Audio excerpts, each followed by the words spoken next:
సంగారెడ్డి జిల్లా Patancheru police station పరిధిలోని APR గ్రాండియో gated కమ్యూనిటీలో నివాసం ఉండే బెజవాడ నాగార్జునకు సైబర్ మోసం జరిగింది. సుమారు ₹1,00,00,000 ఫ్రాడ్ అయిందని పటంచెరు సిఐ ప్రవీణ్ రెడ్డి తెలిపారు.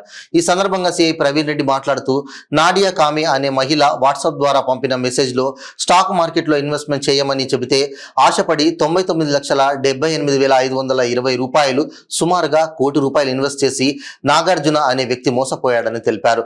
మోసపోయిన వ్యక్తి పోలీస్ స్టేషన్ కు చేరుకొని 1930 నంబర్కు కాల్ చేయగా తక్షణమే స్పందించిన పటంచెరు పోలీసులు చాకచక్యంగా వ్యవహరించి ₹24 లక్షల వివిధ ఫ్రాడ్ స్టార్ట్ అకౌంట్లలో నిలువరించారు. ఇలాంటి మోసాలకు గురైన వారు సకాలంలో 1930కు కాల్ చేయాలని పోలీసులు సూచించారు.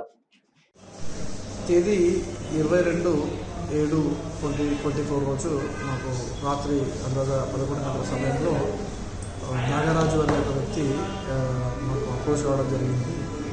తను సైబర్ నేరానికి గురైన ఫిర్యాదు చేయడంతో 1930కి కాల్ చేసి తన ఫిర్యాదుని ఆన్లైన్లో నమోదు చేయించడం ద్వారా మేము కొంత ఆయనకు రిలీఫ్ ఇవ్వలేము. ముఖ్యంగా ఆయన వాట్సాప్లో వచ్చిన ఒక మెసేజ్ ద్వారా స్టాక్ మార్కెట్లో ఇన్వెస్ట్మెంట్కి ఇంట్రెస్టెడ్ ఉండి ఒక యాప్ని డౌన్లోడ్ చేసుకొని యాప్లో ఇన్వెస్ట్మెంట్ దాదాపుగా ₹99,78,256 ఇన్వెస్ట్మెంట్ పెట్టడం ద్వారా మోసానికి గురై అయినాడని చెప్పి రియలైజ్ అయ్యి మమ్మల్ని అప్రోచ్ అవ్వడం జరిగింది.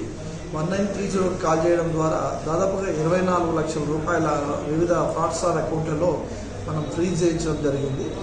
ముఖ్యంగా ఈ సైబర్ క్రైమ్ బాధితులకు మేము చెప్పేది ఏమనగా, మా